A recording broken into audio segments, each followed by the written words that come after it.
The Paleozoic era started 541 million years ago and ended 250 million years ago, lasted approximately 290 million years ago. It is divided into six, but we will talk about three.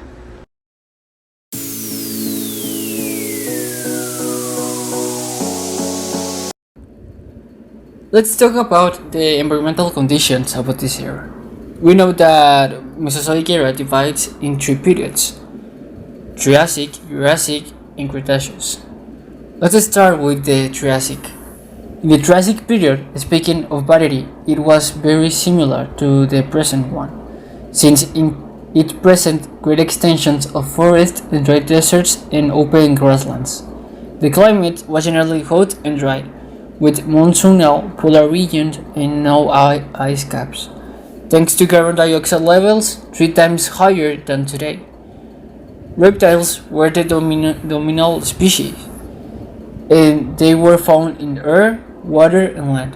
The vegetation was dominated by fork fern, dichorium with abundant horsetails, mosses, ginkgons, ferns, conifers such as pines, and Araucaria. The next period is the Jurassic. During the Jurassic, the world was predominantly warm, with at least 4 times the current level of atmospheric CO2. And the results of evaporation and precipitation models generally fit well with the known distribution of evaporates, calcrates, and other climatically sensitive species. Extreme heat and humid climate allowed it to range across the jungles and forests that made up much of the land space. During this period, the terrestrial forests were full of conifers and ferns were abundant, but ginkgons and horsetails were also present.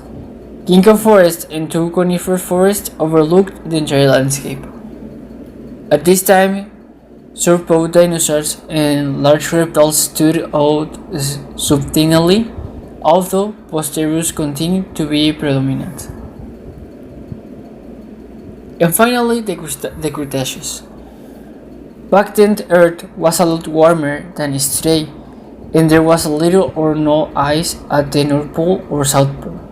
Sea levels fluctuated, but were in the most part high.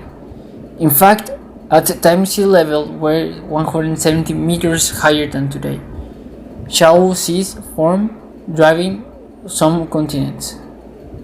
Evaporites are plentiful in early Cretaceous rocks, a fact that seems to indicate an arid climate, though it may have resulted from constrained oceans basins that from climate effects. Temperatures were lower at the beginning of the period, rising to a maximum in the mid-Cretaceous and then declining slightly in the time until more accentuated cooling during the last 2 ages of the period. Ice sheets and glaciers were almost entirely absent except in the higher mountains, although the end of the Cretaceous was.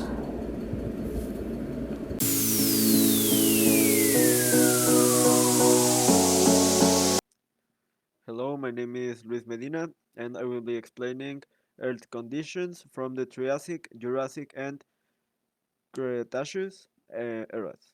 So, starting off with the Triassic, as you can see in the images, Triassic was an era in which the Earth was made out of only one supercontinent named Pangaea, and the rest of the world was full of water. There were these things called peneplains, which are low relief plains formed by protracted erosion. Basically, from the erosion of the land, they were formed and they are very, very large. There are also two oceans, which are called the Neothetis and the Paleothetis. Those are the only two oceans that existed. And also, the environment was very, very similar to how it is today. It had a very large amount of forests, deserts, prairies. Then we have the Jurassic period in which the Pangaea had divided into two very big land masses called the North Gondwana and the South Gondwana. In this period, the mountains got very close to the seafloor, caused the sea level to get higher, and the continents to get more separated. Also, all of this water made the climate to get more dry, yeah, and more humid. And also, the deserts began getting greener. They got a more colorful um, green color since there was more vegetation that there has ever been. There also began to grow pines and conifers. And finally, the Cretaceous era was an era in which there were no ice rocks like the Antarctica. There were no poles, or I mean, they were, but there was no ice on them. The ice still hadn't formed. There was a lot of vegetation, like, and nothing really happened during this last era with, in comparison to the last one, talking about the Earth's surface. But this era is marked because its end is the end of the dinosaurs. That's why it ends. So the meteorite lands, and at the end of the era. But talking about the Earth conditions, it didn't really change much. Only after the era, obviously the Earth got all warmed up and of heat, but that's another topic. Far from the Mesozoic era. So yeah, thank you for your attention.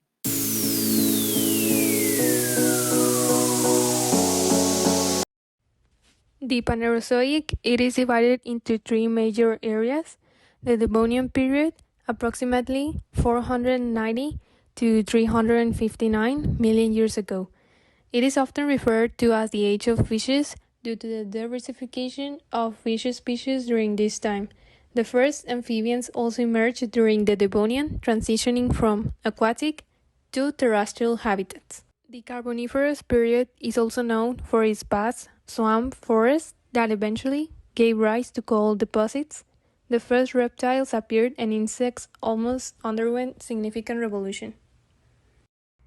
The Permian period marked the final period of the Paleozoic era. This period saw the development and more advanced reptiles and the rise of synapses, which were early mammal-like reptiles. The end of the Permian is characterized by the largest mass extinction event in Earth history, known as the Permian Triassic extinction or the Great Dying, which wiped out a significant portion of Earth species, and it affected all the species that were developing at this era.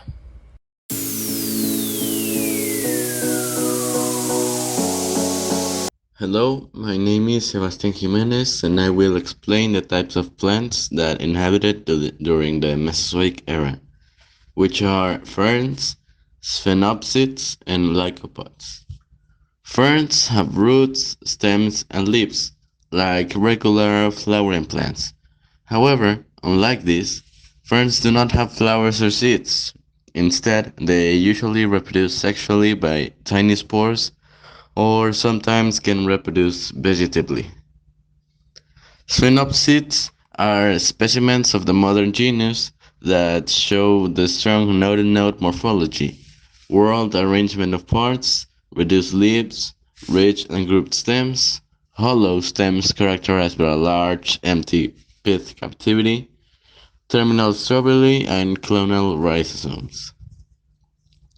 Lycopods were tree-like organisms, growing up to 100 feet tall and having trunks upwards of 3 feet in diameter, and they thrived in wet, swampy areas. That's all. Thanks for your attention.